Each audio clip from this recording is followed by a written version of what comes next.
ఇదే ఈ పరిస్థితికి వస్తారు. కాబట్టి జాగ్రత్తగా ఉండమని చెప్పండి. ఆయన గురించి ప్రార్థన చేయండి. పింకీ వాళ్ళమ్మ బాగా ఏడుస్తున్నారు. ఏ తల్లి, ఆఖరికి బొబ్బులు కూడా వాడు కుంగిపోయాడు. మగపిల్లోడు ఆయన తండ్రి కట్ అయిపోయేటోడికి. ఏం తల్లి, నెక్స్ట్ రమణమ్మ గారికి ఐ ఆపరేషన్ అయిపోయింది. బాగా చూపు రావాలని చేయండి. ఇంకొకటి ఏంటంటే, చిన్న బిడ్డ వాడు 9th క్లాస్ అవుతున్నాడు. ప్రైజ్ మన ఇంటి అదొక క్వార్టర్స్లో ఉంటాడు.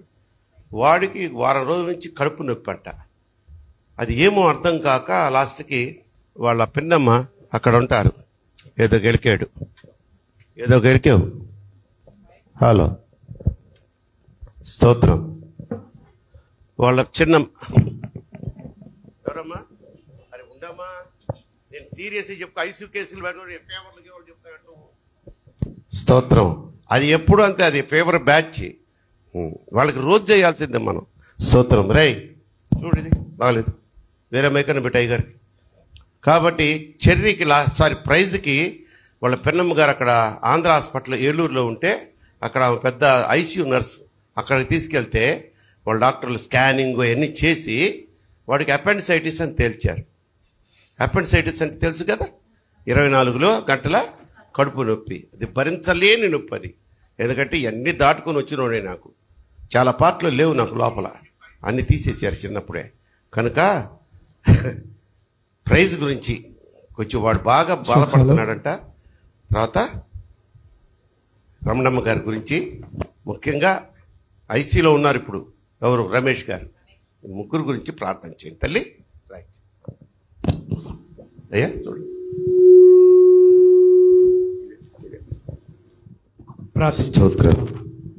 పరిశుద్ధుడా, ప్రేమ కలిగిన దేవా, నీకే వేలాది స్తోత్రం ప్రభానైనా.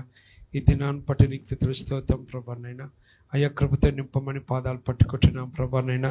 అయ్యా, నేను నీ కనికం చూపించండి, నీ దయ చూపించండి ప్రభా. నీ వాత్సల్యత, నీ ప్రేమతో నింపమని పాదాలు పట్టుకుంటున్నాం ప్రభానైనా.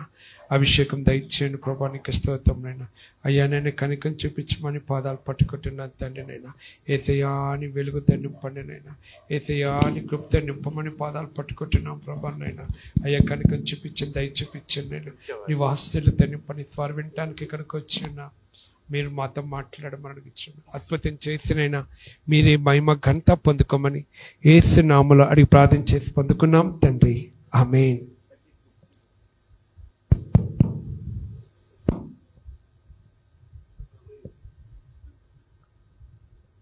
హల్లెలూయా. ఇది ఓకే. హల్లెలూయా. ప్రభునామానికి స్తోత్రాలండి. కూడొచ్చిన మీ అందరికీ నా వందనాలు. ఇక్కడ వచ్చిన అయ్యగారికి, అమ్మగారికి, సంఘ పెద్దలందరికీ కూడా వందనాలండి. కీర్తన 50వ అధ్యాయము 15వ వాక్యం చదువుదాం. కీర్తన 50వ అధ్యాయము ఆపత్కాలమందున నీవు నన్ను గురించి మొరపెట్టుము, నేను నిన్ను విడిపించదను, నీవు నన్ను మహిమపరచెదవు. చాలండి. ఇది పాత నిబంధన భక్తులకి దేవుడిచ్చిన వాగ్దానం. కానీ ఈ వాగ్దానము దేవుని యొక్క కృపను బట్టి మనకు కూడా ఇప్పటికీ ఈ వాగ్దానం మనం ఎత్తి ప్రార్థిస్తున్నప్పుడు అది మన జీవితంలో నెరవేర్చబడుతుంది. ఆపత్కాలమందు నువ్వు నన్ను గురించి మొరపెట్టుమో, నేను నిన్ను విడిపిస్తాను అంటున్నాడు. అంటే ఎలాగ నువ్వు ఉంటే, ఎవరికి ఈ వాగ్దానం ఇచ్చిందంటే, ఎవరైతే రక్షించబడి బాప్టిజం తీసుకొని దేవుళ్ళో క్రమంగా నడుచుకుంటున్నారో వారికి ఈ వాగ్దానము నెరవేర్చబడింది. ఇష్టానుసారంగా మీ జీవితం జీవించినప్పుడు ఆపత్కాలంలో మీరు మొరపెడితే దేవుడు మీకు సహాయం చెయ్యడు. బైబిల్లో కొంతమంది వ్యక్తుల జీవితంలో వాళ్ళకి ఆపద వచ్చినప్పుడు దేవుడికి వాళ్ళు మొరపెట్టినప్పుడు దేవుడు వాళ్ళకి సహాయం చేయలేదు. ఎందుకు వాళ్ళకి సహాయం చేయలేదు? అదంతా ఎవరు అంటే దేవుని బిడ్డలే, అభిషక్తులే, దేవుని సేవకులే. వాళ్ళు ఎందుకు దేవుడు వాళ్ళ మొర వినలేదో, ఎందుకు వాళ్ళ ఆపద వచ్చినప్పుడు దేవుడు వాళ్ళని పట్టించుకోలేదో మనం ఈరోజు వాక్యంలో మనం చూద్దాం. మొట్టమొదటి వ్యక్తి ఏలీ గురించి మనం విందాం. మొదటి సమూయేలు 2వ అధ్యాయము 29-30 వాక్యం చూద్దాం. మొదటి సమూయేలు 2:29-30.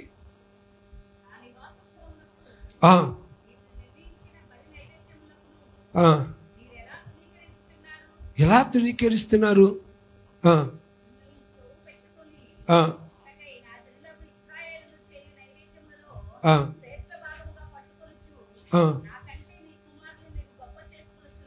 నాకంటే నీ కుమారులను గొప్ప చేసుకొనిచున్నావు.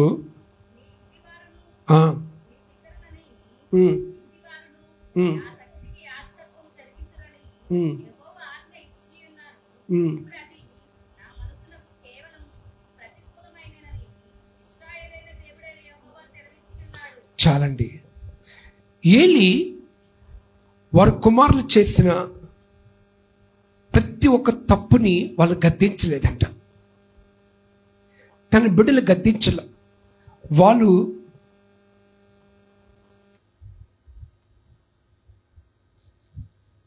వాళ్ళ కుమారుల్ని గద్దించలే. వాళ్ళు ఎక్కడ చేస్తున్నారు? యాజకత్వం చేస్తున్నారు. పరిశుద్ధ స్థలములో వాళ్ళు బలులు తీసుకొచ్చినప్పుడు వాళ్ళు అర్పిస్తుంటే అది దేవుడికి ఇష్టమైన అర్పణగా వాళ్ళు చేయట్లేదు. ఏలి ఆ తప్పు చూసి వారిని దేవుని కంటే ఆయన గొప్ప చేస్తున్నాడు. అంటే వాళ్ళు చేస్తున్న తప్పుని తన సేవకుడు తన బిడ్డలు గద్దించలేదండి. అంటే యాజకత్వం నుంచి తీసేలా. అంటే దేవుడి కంటే తన బిడ్డలకి అధికంగా విలువనిచ్చాడు అధికంగా. దేవుడు పలుమార్లు ఏలిని హెచ్చరిస్తున్నాడు.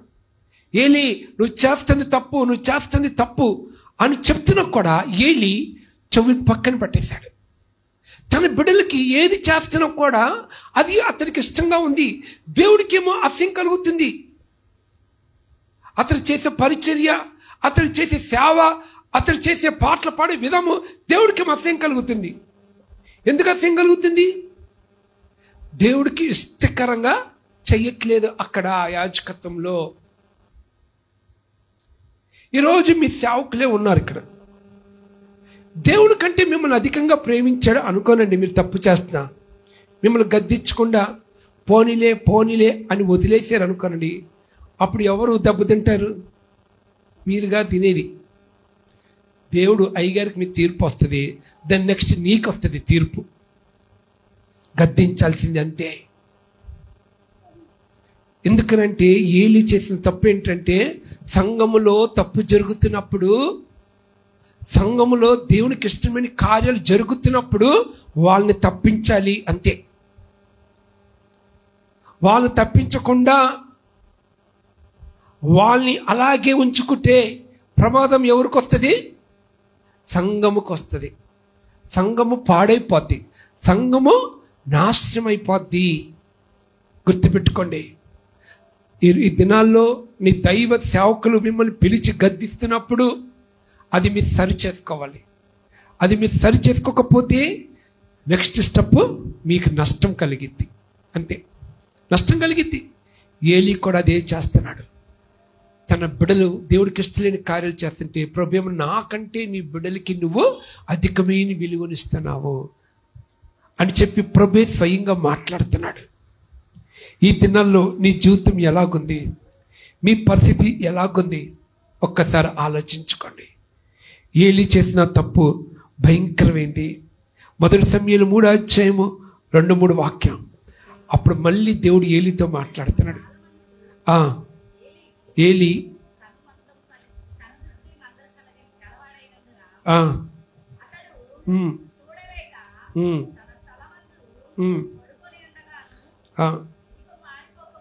దీపమంట అంటే దీపం ఆరిపోతుంది. ఎవరు దీపము? ఏలి కుటుంబము దీపం ఆరిపోతుంది. ఆరిపోక ముందు చదమ్మా.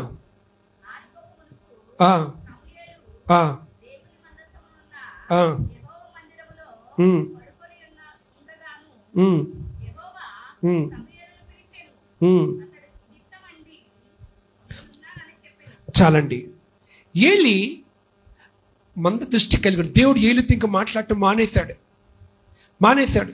ఇంకా దేవుడు జడ్జిమెంట్ అనేది, దేవుని యొక్క తీర్పు అనేది ఏలి కుటుంబం మీదకి వచ్చేస్తుంది. ఏమంటున్నాడు దేవుడు? నేను మిమ్మల్ని యాజకత్వంగా నిలబెట్టినందుకు నేను పశ్చాత్తాపడుతున్నాను అంటున్నాడు దేవుడు. నీ పితరులు నేను ఆజ్ఞ ఇచ్చిన యాజకత్వం చేయమని, అదే నీకు కూడా ఆశీర్వాదం నీకు వచ్చింది.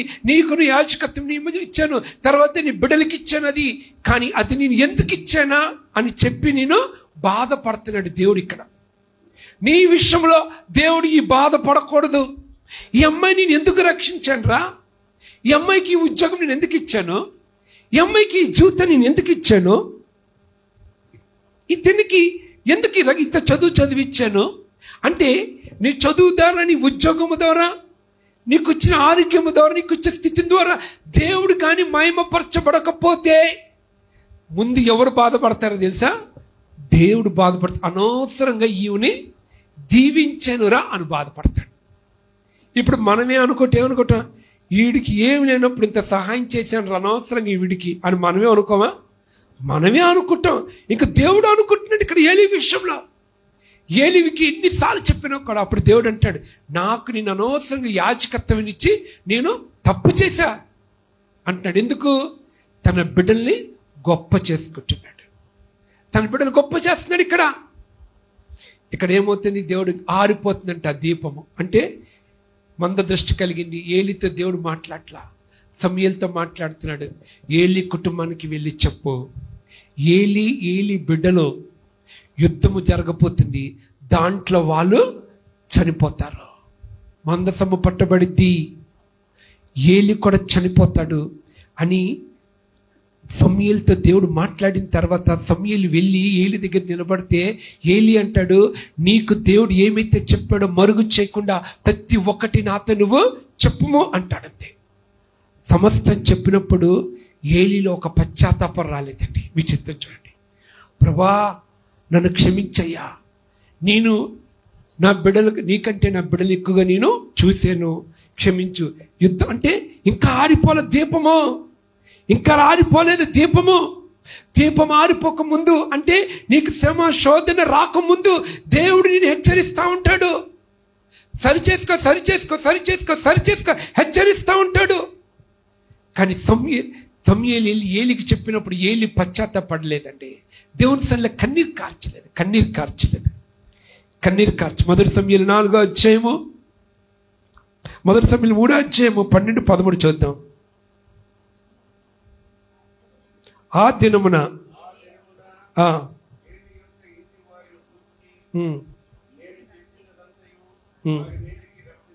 ఏంటంటే వారి మీదకి నేను రప్పిస్తాను.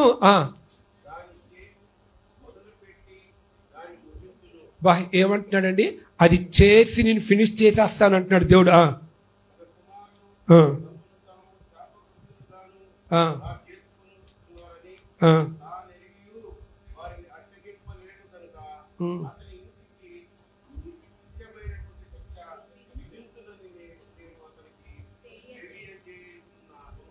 చూసావా, దేవుడు ఏమంటున్నాడండి? నేను చేసి నేను ముగిస్తాను అంతే ఆ శాపాన్ని. ఏలీ బిడ్డలు వారు ఏం తెచ్చుకున్నారంట? శాపాన్ని తెచ్చుకున్నారంట. నేను చెప్పినా కూడా ఏలీ తన బిడ్డల్ని అడ్డగించలేదు. నిత్యమంట ఏంటంట? శిక్ష నేను విధిస్తాను అని ఇంత కఠినంగా చెప్పినా కూడా దేవుడు ఏలీకి పశ్చాత్తాపం వస్తుందండి. ఏలీ హృదయము కరిగిపోతుందా? ఏలీ హృదయం మార్పు చెందుతుందా? ఏలీ హృదయం సరిచేయబడుతుంది. ఇక్కడ సిలువ ధ్యానాలకు వచ్చాం, మంచిదే. ఈ రోజున సిలువ గురించి చెప్పట్లేదు నేను, ఎందుకంటే అందరు సిలువ గురించి చెప్తున్నారు. కానీ ఎందుకొరకు నీకు ఆ సిలువలో దేవుడు నిన్ను రక్షించాడు అది చెప్తున్నా. రక్షించబడ్డావు. ఇప్పుడు నువ్వు మళ్ళీ రెండోసారి నీ కోసం చనిపోడు ఆయన సిలువలో. రెండోసారి చనిపోడు. ఇంకా ఆయన రాపోతున్నాడు యోధా గోత్ర సింహముగా. ఇంకా మళ్ళీ ఆయన నీ కొరకు వచ్చి కొడలతో కొట్టించుకోడు, ముళ్ళ కిరీటం పెట్టించుకోడు, డొక్కలో పొడిపించుకోడు, 2 కాళ్ళకి 2 చేతులకి సిలువేయించుకోడు. ఇంకా అయిపోయింది అది. ఇంకా జడ్జిమెంట్కి రాపోతుంది. ఇంకా జడ్జిమెంట్ చేయబోతున్నాడు దేవుడు. ఆ జడ్జిమెంట్లో నువ్వు నిలబడకూడదు. నువ్వు ఎక్కువ ఏది ప్రేమిస్తున్నావు? సినిమాలా? ఎక్కువ ఏది ప్రేమిస్తున్నావు? సీరియల్నా? ఎక్కువ ఏది ప్రేమిస్తావు? టీవీనా? ఎక్కువ ఏం ప్రేమిస్తావు? అబ్బాయినా? ఎక్కువ ఏం ప్రేమిస్తావు? అమ్మాయినా? నిత్యము నీకు శిక్ష విధిస్తాడు దేవుడు. అది చేసి నేను ముగిస్తాను అంటున్నాడు ఏలీతో. నాకంటే నువ్వు ఎక్కువగా ఆ అబ్బాయిని ప్రేమిస్తున్నావు, ఎక్కువగా ఆ అమ్మాయిని ప్రేమిస్తున్నావు, ఎక్కువగా నీ వస్తువుల్ని ప్రేమిస్తున్నావు, ఎక్కువగా నీ దేహానికి నువ్వు ప్రేమిస్తున్నావు, ఎక్కువ నాకంటే నువ్వు మందిరానికి రాకుండా ఎక్కువగా లోకాన్ని ప్రేమిస్తున్నావు అని దేవుడు నీకు హెచ్చరిస్తున్నాడు. నీ దీపం ఆరిపోక ముందు దేవుడు నీ సేవకుల ద్వారా నేను హెచ్చరిస్తూ ఉంటాడు, వాక్యం ద్వారా నీతో మాట్లాడుతూ ఉంటాడు. ఎందుకు చెప్పనా, నువ్వు ఆ టైంలో పశ్చాత్తపడతావేమో, ఆ టైంలో నువ్వు సరిచేసుకొని ప్రభా నేను పాపిని ప్రభా అని తెలుసుకొని దేవుని దగ్గర పశ్చాత్తపడి విడుదల పొందుకుంటావేమో అని దేవుడు నీతో మాట్లాడుతూ ఉంటాడు. ఏలీతో అలాగే మాట్లాడుతూ ఇంత కఠినంగా మాట్లాడుతున్నావు కూడా. ఏలీ హృదయంలో పశ్చాత్తాపం లేదండి. మొదటి సమయంలో 4వ అధ్యాయము 4వ వాక్యం చూద్దాం. కాబట్టి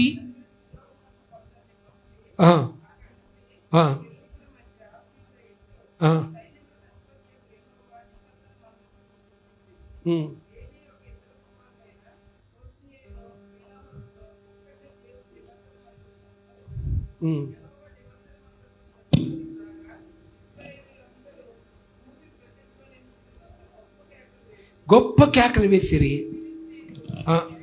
అంటే ఫిలిస్తీన్లు ఆ కేకలు వినంట భయపడి వాళ్ళంటున్నారు. ఫిలిస్తీన్లు ఏమంటున్నారు తెలుసా, అమ్మ బాబోయ్ ఇజ్రాయేల్ దేవుడు వాళ్ళ మధ్యకు వచ్చేసాడు, ఐగుప్తులో చేసిన కార్యాలు మాకు జ్ఞాపకం ఉన్నాయి, ఎర్ర సముద్రం మాకు జ్ఞాపకం ఉంది, 40 సంవత్సరాల అరణ్యంలో ఏమేమి చేశాడో మాకు అది జ్ఞాపకం ఉంది, ఓమ్మో ఈ దండులోకి దేవుడు వచ్చేసాడు అని అనుకుంటారు. మందస్సము అంటే అంత విలువ ఉంది. ఆ మందస్సం మనకేంటి, ప్రార్థన. ఆ మందస్సం అనగా పరిశుద్ధత, ఆ మందస్సముగా వాక్యం జీవితం. ఆ మందస్సములో అంటే కుటుంబ ప్రార్థన ఉంటుంది. ఏ కుటుంబంలో అయితే మందస్సం అంటే ఏం తెలుసా, ప్రార్థన, వాక్యము, స్తోత్ర ప్రార్థన, కుటుంబ ప్రార్థన, దేవుని సన్నిధి విడిచిపెట్టకుండా ఎన్ని ఉంటుందో వారి ఇంటిలో మందస్సం ఉంటుంది. వాళ్ళ ఇంట్లో ఈ మందస్సం ఉన్నప్పుడు ఏమైతే తెలుసా, దేవుడు వాళ్ళ ఇంట్లో సంచరిస్తూ ఉంటాడు. నీ ఇంటిలో మందస్సం లేకపోతే నీకు ఆపద వచ్చింది. ఎప్పుడు ఆపద వచ్చేసింది ఏలి కుటుంబం మీదకి. యుద్ధంలో ఓడిపోతున్నారు ఫిలిస్తీన్ల మీద. అప్పుడు వాళ్ళు అన్నారు మందస్సాన్ని పట్టుకురండి అంటున్నాడు. మందస్సం తీసుకొని వద్దాం అన్నారు. మందస్సం వచ్చినప్పుడు వాళ్ళు కేకలు పెడతా అరుస్తున్నారు. దేవుడు వినట్లా, వాళ్ళు కేకలు పెడుతున్నారు, అరుస్తున్నారు. వినట్లేదు దేవుడు, వినట్లేదు, నవ్వుతున్నాడు దేవుడు, అపహాస్యం చేస్తున్నాడు దేవుడు, అపహాస్యం చేస్తున్నాడు. మందస్సం వచ్చింది కానీ అక్కడ దేవుడు లేడంతే. మొత్తం చనిపోయారు. ఓఫ్ని ఫినిహాస్ కూడా చనిపోయారు అంతే. అక్కడ చనిపోయినప్పుడు వాళ్ళు పరిగెత్తుకుంటే మొదటి సమయం 4వ అధ్యాయం 10-11 చూద్దాం. యుద్ధము చేయగా ఇజ్రాయేలు ఓడిపోయారంట. పరిగెత్తి పారిపోయారా.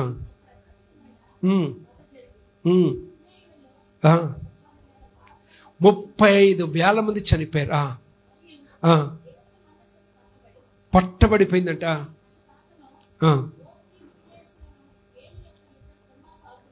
చనిపోయారు. ఈ వార్త తీసుకొచ్చి ఏలికి చెప్పినప్పుడు ఏలి కూడా చనిపోయాడండి. అంటే దేవుడు ప్రారంభించి ముగించేశాడంతే. సరిచేసుకోవాలా. మందసం అక్కడ వచ్చింది, కేకలు పెట్టారు. నువ్వు ఎప్పుడు కేక పెడతావు? రోగం వచ్చినప్పుడు కేక పెడతావు, శ్రమ వచ్చినప్పుడు కేక పెడతావు, ఏమండి ఇబ్బందులు శోధన వచ్చినప్పుడు అప్పుడు కేకలు పెడతావు. మామూలుగా పెడతావా? అమ్మ ప్రార్థనకు రండి అమ్మ, 40 రోజులు ప్రార్థన పెట్టండి, రండమ్మ ప్రార్థన చేద్దాం, ఇదిగో రాబోయే శోధనలు మీరు జయించుకోవాలి, మీకు ఆపదలు ఉన్నాయి, శ్రమలు ఉన్నాయి, కష్టాలు ఉన్నాయి, ఇబ్బందులు, పోరాటాలు, సాతానుడి సంవత్సరం అనేకం తీసుకొని వస్తాడు, ఈ ప్రార్థన మిమ్మల్ని కాపాడిది, రండమ్మ అంటే మీరేమంటారు? కారణాలు చెప్తా ఉంటారు. ఒక్క రోజున వస్తుంది, కేక పెడతావు. కేక పెట్టినప్పుడు అప్పుడు దేవుడు ఏమంటాడు తెలుసా? చూడండి, అది కూడా చూపిస్తా. నేను చెప్పడంగా సామెతలు 1వ అధ్యాయము 24వ వాక్యం చూడండి ఒక్కసారి. సామెతలు 1:24. నేను పిలవగా ఎవరు వినలా? మీరు. పిలిచేది ఎవరు? దైవ సేవకులు. అమ్మా రండమ్మా ప్రార్థనకి రండి, కూడికి రండి, 40 రోజులు ఉపవాసాలండి, రండి ఆదివారం రండి రండి రండి బతిల్ని ఆడుతుంటే మీరేం చేశారంట? వినలేదంట. చెయ్యి చాపగా అమ్మ రెండమ్మ 2 చేతులు దండం పెడుతున్నాను రెండమ్మ అని సేవకులు పిలుస్తుంటే నేలకి ఎగరేస్తారు. ఇన్ని చెప్తున్నా కూడా అమ్మ మీకు ఆపద వస్తే, శ్రమలు వస్తే, కష్టాలు వస్తే రెండమ్మ దాన్ని జయించుకుందాం, మనం అందరూ కలిసి చేద్దామంటే మీరు వినలేదంట. గద్దించారంట సేవకులమ్మ, రాకపోతే మీకు శోధన వస్తుంది, శ్రమ వస్తుంది, రావాలని గద్దించినా మీరు వినలేదంట. వస్తుంది, అపాయం వస్తుంది గ్యారంటీగా. అది 100కు 100% అపాయం వచ్చినప్పుడు దేవుడు నవ్వుతాడంటండి. నీకు భయం వస్తుందంట, నువ్వు అపహాస్యం చేస్తాడంట. తుఫాను వల్ల వస్తుందంట. కలిగినప్పుడు మీకు కష్టము దుఃఖము ప్రాప్తించినప్పుడు నేను అపహాస్యము చేస్తాను. చదవమా. అప్పుడు నా గురించి మొరపెట్టుదురు గాని నేను మాట్లాడను నీతో. శ్రద్ధగా వెతుకుతారంట. అట్టగా ఉపవాసాలు ఉంటారంట, ప్రార్థనకు వస్తారంట, శ్రద్ధగా వెతుకుతారంట. అప్పుడు కనపడ్డంటండి. అయిపోయింది, పో అయిపోయింది. ఆపత్కాలమందును నా గురించి మొరపెట్టుము, నేను నిన్ను విడిపిస్తానంటాడు. మరి విడుదలిస్తాడా? మీకు కొన్ని ఆపదలు ఉన్నాయి. ఇక్కడ అనేక ఆపదలు గుండా మీరు వెళ్తున్నారు. బిడ్డల విషయంలో ఆపదలు, భర్త విషయంలో ఆపద, కుటుంబంలో ఆపదలు, ఆర్థిక ఆపదలు, రోగమున ఆపద, అనేక ఆపదలు కుటుంబంలో ఉన్నాయి, అనేక పోరాటాలు ఉన్నాయి. దేవుడి దగ్గర నుంచి మీరు విడుదల పొందుకుంటున్నారా? దేవుడి దగ్గర నుంచి మీకు ఒక జయం చూస్తున్నారా? మీ దీపం మారిపోకముందే రండి దేవుని సన్నిధిలో మొరపెడదాం. మీ 40 దినాలు మీ వ్యాజ్యం ఏంటో చెప్పుదాం. ఇక్కడ రండి. మీ పాపముని నేను పరిశుద్ధపరుస్తానంటాడు దేవుడు. నేను మిమ్మల్ని క్షమించి మంచి స్థితిని మీకు ఇస్తాను అని దేవుడు చెప్తున్నాడు. మీరేం కావాలని కోరుకుంటున్నారా? ఎటువైపు పరిగెడుతున్నారు మీరు? హెచ్చరించిన ఏలి సరి చేసుకోవాలి. ఈరోజు చాలా మంది ఈ మనసు కలిగి ఏలి స్వభావం కలిగి ఉన్నారు. ఏలి ఏం పాపం చేయలేదండి. ఏలి ఏ తప్పు చేయలా. తన బిడ్డలు సరి చేయలేదు. ఏలి బిడ్డలు ఇద్దరు కూడా వెళ్ళిపోయిన నరకానికి. అంతే తీసేశాడు దేవుడు. సరిచేయాలి. సేవకుడు సరి చేసినప్పుడు సరి చేసుకోవాలి, మనం పరిశుద్ధపరచుకోవాలి, మనం మన జీవితంలో కృపను కోరుకోవాలి. కీర్తన 16 అధ్యాయము 8వ వాక్యం. కీర్తన 16 అధ్యాయం 8వ వాక్యం.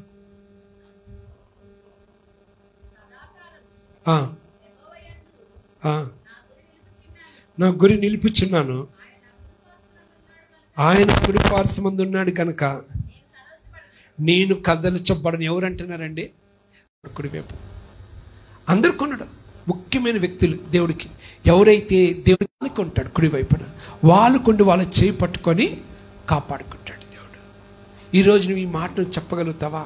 దేవుడు నా కుడి పార్శ్వమున ఉన్నాడు. ఈరోజు నీ కుడివైపున ఎవరున్నారు? దేవుడు ఉన్నాడా? ఒక్కసారి జ్ఞాపకం చేసుకో, ఒక్కసారి నువ్వు సరి చేసుకో. కీర్తన 130 అధ్యాయం 3-4 వాక్యం చూద్దాం.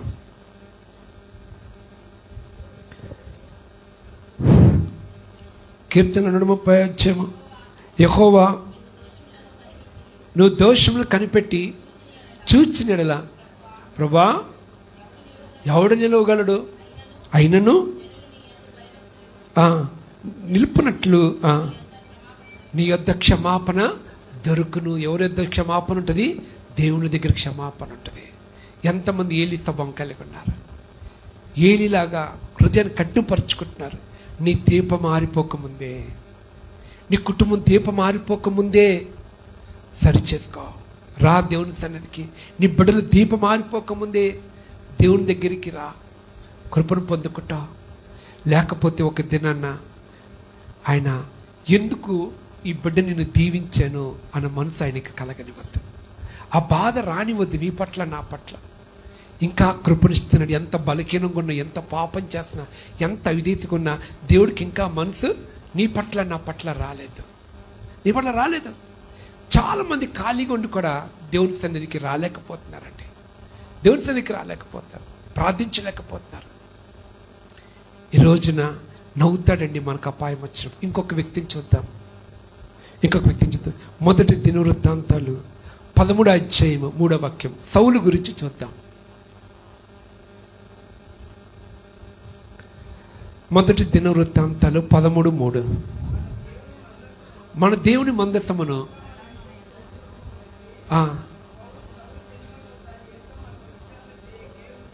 విచారణ చేయకి ఉంటుంది. అంటే సౌలు ప్రారంభ జీవితంలో చాలా తగ్గింపు కలిగి ఉన్నాడండి.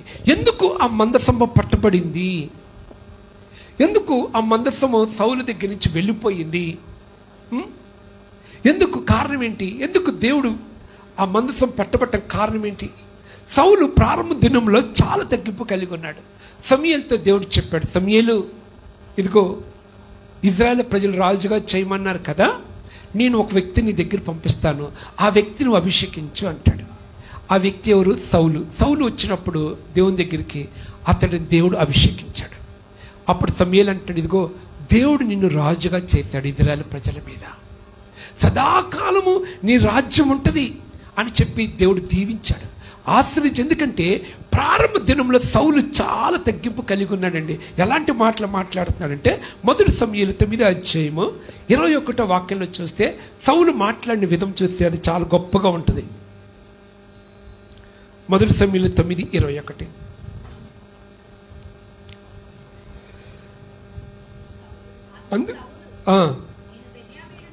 నేను బెన్యామీను కాదా? అంటే ఇజ్రాయెల్ గోత్రము కంటే నాది చాలా నీచమైన గోత్రము.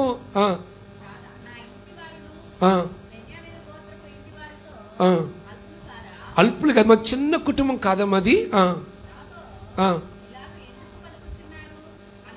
చూసారా ఎంత తగ్గించుకున్నాడా? ఈ రాజు పోస్టుకి నేను అర్హుని కాదు, నేను గాడిదలు కాసుకునేవాడిని, నేను గాడిదలు వెనకాలకి వెళ్ళేవాడిని, నాకు ఈ రాజు పోస్టా, ఇశ్రాయేలు ప్రజలకి నేను రాజుగా ఉండటమా అని చెప్పి సౌలు ఎంత తగ్గించుకున్నాడు చూడండి, ఎంత మంచి మనసు కలిగి ఉన్నాడు. అది చూసి దేవుడు ఇశ్రాయేలు ప్రజలకి దేవుడు రాజుగా చేశాడు. కానీ ఈ సౌలు ఏం చేశాడనంటే, రాజు అవ్వకముందు చాలా బాగున్నాడండి. ఎప్పుడైతే ఆశీర్వాదం పొందుకున్నాడో సౌలు, ఇంకా సేవకుల మాట వినటం మానేశాడు. సేవకులు చెప్పారు, గిల్గాలకి వెళ్ళి నువ్వు అక్కడ వెయిట్ చేయి, నేను వచ్చి బలి అర్పిస్తానంటే సేవకుడికి రాకముందే ఏం చేశాడు? బలి అర్పించేశాడు. సేవకుడు రాకముందే బలి చేసేస్తాడు. ఈరోజు చాలామంది దైవ సేవకులు జరగకుండా ఇక్కడ ఎన్ని జరుగుతున్నాయి, ఏ కార్యాలు జరుగుతున్నాయి మీ అందరికీ తెలుసు. అవి తీసుకొచ్చి సేవకులకు చెప్పారా? అయ్యగారు సంఘంలో ఇలాగుంది అని చెప్పారు. మీరు ఎప్పుడు చెప్తారు తెలుసా?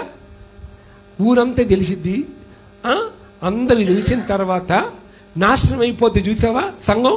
అప్పుడు వచ్చి చెప్తా, అయ్యగారు నాకు తెలుసండి ఇది అని చెప్తారు. ముందే చెప్తే వాళ్ళని సరిచేయటమో, వాళ్ళని గద్దించటమో, వాళ్ళ కోసం ప్రార్థించేసి కన్నీరు కార్చి వాళ్ళని ప్రభుత్వంలో నిలబెట్టుకోవటమో జరిగింది. అంత నాశనం అయిపోయిన తర్వాత మనం అప్పుడు చెప్తున్నాం అయ్యగారికి, అప్పుడు తీసుకొని చెప్తున్నాం. మీకు తెలిసినంతగా సేవకులకు తెలియదండి. ఇక్కడ ఉన్న విశ్వాసులకి అందరి చరిత్రలు తెలుసు, ఒక్కొక్కరి చరిత్రలు తెలుసు, ఎలాగుందో తెలుసు, సంఘం ఎట్టిపోతుందో తెలుసు, సంఘ బిడ్డలు ఎట్టెళ్తుందో తెలుసు, అన్నీ తెలుసు. తీసుకొచ్చి సేవకులకు తెలియపరిచారు. ఒకటేనా? దాచుకుంటున్నారు, దాచిపెట్టుకుంటున్నారు. నాకెందుకులే అని అందరు నాకెందుకు అనుకుంటే నాకుతో తర్వాత నీకు కూడా దేవుడు కూడా నాకెందుకని దేవుడు నిన్ను కూడా అనుకుంటే, మంచి మనసుతో చెప్పడం తప్పు కాదు. ఒక ఆత్మ నశించిపోతుంది అయ్యో అని బాధతో చెప్పడం వేరే, కానీ భలే దొరికే రైలు అనేది కాదు. అలా చెప్పకూడదు, మంచి మనసాక్షితో చెప్పాలి, తెలియపరచాలి సేవకులకి. సమూయేలు రాకముందే బలి అర్పించేసేసాడంతే. సమూయేలు రాకముందే బలి అర్పించేసేసాడు. తన ఇష్టం ఏది పడితే చేశాడు. ఈరోజు మీరు కూడా సేవకులు తెలియకుండా మిమ్మల్ని ఏం చేయమంటున్నాడు అది చేయకుండా మీకు ఇష్టానుసారంగా మీరు చేసేస్తున్నారు. అదే ఒక శాపం మీరు తెచ్చుకుంటారు. అదే మన కుటుంబంకి వస్తుంది. మిమ్మల్ని నమ్మారు, సండే స్కూల్ పరిచయం మీ చేతికి ఇచ్చాడు, గేట్ తాళం మీకు ఇచ్చాడు, మీరు ప్రార్థన చేసుకుంటారేమో, మీకు అప్పగిచ్చి మీకు వెళ్ళిపోయారు, మీకు జాగ్రత్తగా కనిపెట్టుకుంటారేమో అని మీరేం చేస్తున్నారు? ఎలాగున్నారు మీరు? పెద్ద వయసు వాళ్ళు మేము కాపలా కాయలేరు. మిమ్మల్ని నమ్మారు, దేవుని బిడ్డలే, మంచి ఆత్మీయంగా ఉన్నారు, కనపడ్డారు దైవ సేవకులకి. ఎందుకంటే పాపం దేవుడైతే అంతరంగం చూస్తాడు, సేవకులు చూడలేరు కదా అన్ని విషయాల్లో. నమ్ముతారు మిమ్మల్ని. నమ్మి మీకు ఎంత చేసినా మీరు ఎలాగున్నారు దేవుని మందిరంలో? ఒక సాక్ష్యం కలిగి ఉన్నారా? మిమ్మల్ని బట్టి 10 మంది మారుతున్నారా? మిమ్మల్ని బట్టి 10 మంది దేవుని సన్నిధిలోకి వస్తున్నారా? అరే వీళ్ళ ఆర్సెస్ చర్చా, అబ్బో అక్కడ ఎందుకులే, ఒక చరిత్రగా చెప్పుకుంటున్నారా? ఒక మంచి సాక్ష్యంగా ఈ సంఘం విషయంలో, దేవుడు మీకు ఇచ్చే సంఘం విషయంలో ఒక మంచి సాక్ష్యం పలుకుతున్నారా? ఈ సాక్ష్యం ఎందుకు పోతుంది? ఎవరి వల్ల పోతుంది? నీ వల్ల నా వల్లే పోతుంది. నీ వల్ల నా వల్లే సాక్ష్యం పోతుంది సంఘంకి. సంఘ బిడ్డలు ఎందుకు రావట్లేదు? ఎందుకు మానేస్తున్నారు? ఎందుకు చల్ల చెదరైపోతుంది? కారణం ఎవరు? సేవకులు కాదండి, మనమే, విశ్వాసులుగా మనమే. మనం చేసే ప్రతి ఒక్కటి దేవుడికి ఇష్టం లేని కార్యాల వల్ల సంఘం పాడైపోతుంది. ఈ రోజున సంఘం పాడవుతుంది. సేవకులు తెలియకుండా ఎన్నెన్ని కార్యాలు ఇక్కడ జరుగుతున్నాయి, ఎన్నెన్ని చేస్తున్నాం. ఇక్కడ కూర్చున్నారు, సేవకులు తెలియదు, ఒకరికొకరు టై అయిపోతారు, ఒకరింటికి వెళ్ళి భోజనాలు మార్చుకుంటారు, ఒకరింటికి వెళ్ళి ప్లేట్లు మారుస్తూ ఉంటాయి, ఎన్నేం తెలియదు. తర్వాత ఒకరింట్లోకి వెళ్ళి డబ్బులు ఎక్స్చేంజ్ అవుతూ ఉంటాయి, ఎన్నేం చెప్పరు సేవకులకి. ఇష్టమైంది కదా, ఫస్ట్ వాళ్ళకి మంచి రిలేషన్ ఉంటుంది. తర్వాత అంత మునిగిన తర్వాత అయ్యగారు డబ్బులు ఇచ్చాను, ఇప్పుడు ఎగ్గొట్టిందయ్యా, ఆమె దానికి ఇది చేసి అది చేసి ఎగ్గొట్టిందా? అది వచ్చి ముందు అడిగావా నువ్వు? ఆమె ఇంటికి వచ్చినప్పుడు, అయ్యా ఆమె వస్తుంది ఏంటి, ఇంటికి రానివ్వనా? ఎలాగుంటుంది? అయ్యగారు తెలిసినట్టు ఎవరికి తెలిసింది? మీ అందరికీ ఎవరు తెలియదు, అయ్యగారు చెప్తారు. అమ్మా ఇది ఇలా కొండి ఇలా కొండని చెప్తారు. ఎవరిని అడిగే పనే లేదు మనకి, అడగక్కల. అయ్యగారితో అసలు పనే లేదు మనకి, అయ్యగారితో పనే లేదు. మీకు మీరు ఫోన్లు, మీకు మీరు ఎక్స్చేంజ్లు, మీకు మీ కూరలు అన్నీ ఎక్స్చేంజ్ ఆఫర్సే మీకు. తర్వాత మొత్తం పతనం అయిపోయిన తర్వాత అప్పుడు వచ్చి ఎడుతారు. ఎడుకొచ్చి అయ్యగారు ఇటు జరిగింది, అయ్యగారు మమ్మల్ని కాపాడు. ఏం కాపాడతాం? అప్పుడు ఏం కాపాడతాం? ఎలాగుంది ఎలాగ నడుస్తున్నారు? సమూయేలు చెప్పినట్టుగా సౌలు వినట్లా సొంత నిర్ణయాలు. మళ్ళీ ఇంకొక ఛాన్స్ దేవుడు ఇచ్చాడు. మొదటి సమూయేలు 15వ అధ్యాయం 12వ వాక్యం.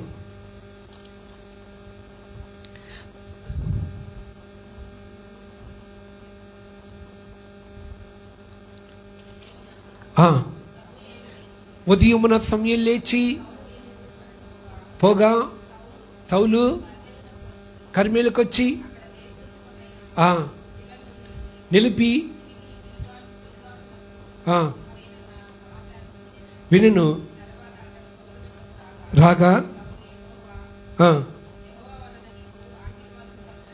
సౌలు అంటున్నాడు, సమూయేలుతో యెహోవా వలన నీకు ఆశీర్వాదం కలుగునుగా. కానీ సేవకుడితో అంటున్నాడా? ఏమంటున్నాడు? యెహోవా ఆజ్ఞ నేను నెరవేర్చాను అంటున్నాడు.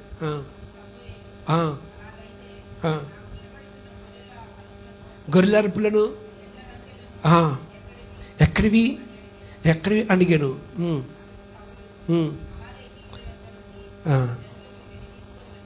చూసావా, దేవుడు ఏం చెప్పాడండి?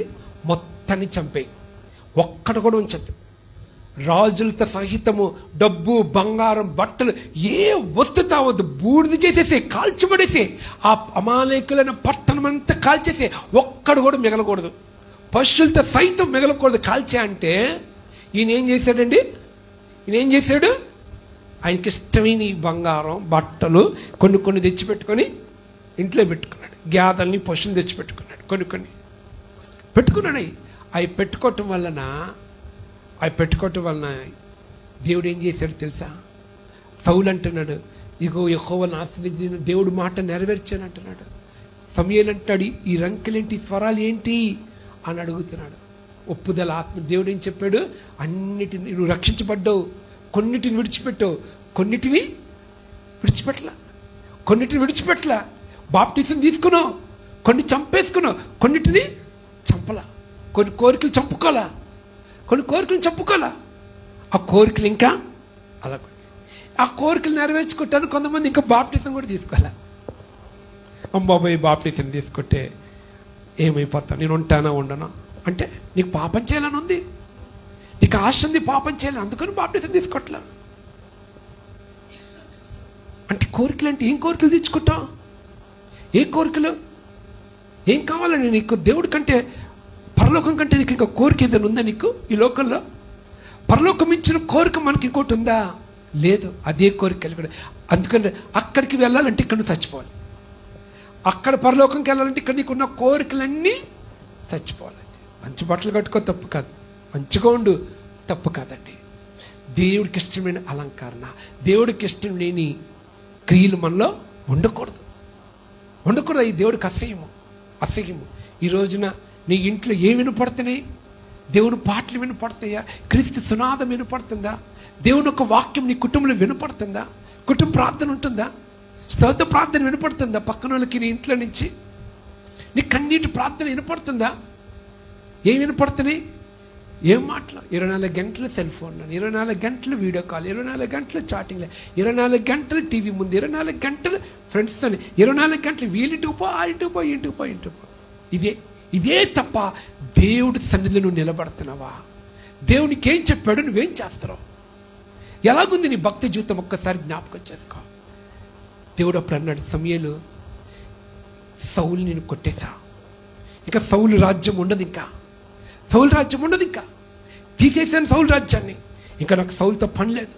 సౌలు తన కుటుంబం ఇంకా ఈ తరం అంతా నశించిపోద్దంతే, ఇంకా నెక్స్ట్ జనరేషన్ ఉండదు. ఇంకా చెప్పు సౌలు, ఇక అతని కోసం నువ్వు ప్రార్థన చెయ్యొద్దని దేవుడు చెప్పేశాడంతే. మొదటి సమూయేలు 28 5వ వాక్యం.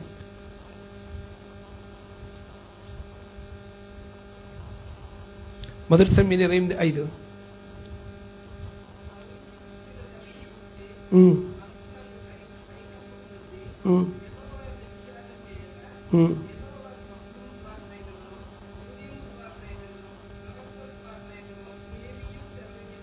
చూసావా, దేవుడు మాట్లాడటం మానేశాడు. అమాలేకులు యుద్ధంకి వస్తున్నారు, ఇంకా దేవుడు మాట్లాడటం మానేశాడు. సౌలు ప్రారంభ దినములో సోది చెప్పే వాళ్ళందరినీ గెంటేసేసాడు, మాంత్రికులను గెంటేసేసాడు, విగ్రహారాధికులను గెంటేసేసాడు. ఆ రాజ్యంలో యేసయ్య స్వరము తప్ప ఇంకొక స్వరం ఉండకూడదు అనుకున్నాడు అంతే. అలా పరిపాలన చేశాడండి దేవుడి కొరకు. తర్వాత సౌలు గర్వించి దేవుడు మాట వినకుండా, ఏం లేదండి, మాట వినల. సేవకుడు ఏం చెప్పాడు అది వినలేదంతే. సేవకుడు ఏది చేయమన్నాడు అది చేయలేదంతే. సౌలు ఏం పాపం చేయలేదండి.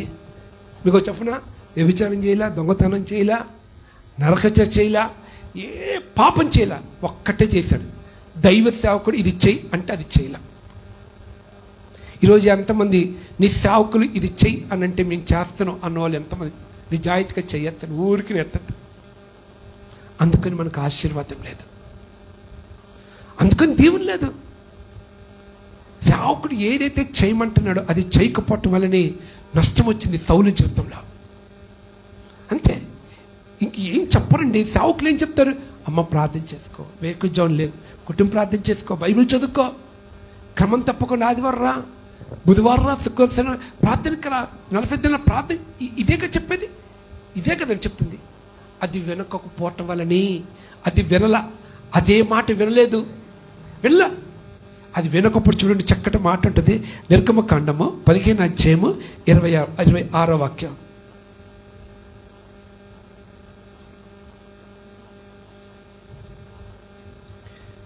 నిర్గమకాండం 15:26. చాలండి, శ్రద్ధగా వినాలి. చెప్పింది వినాల్సింది. యెషయా గ్రంథం 66:2 కూడా చదువు.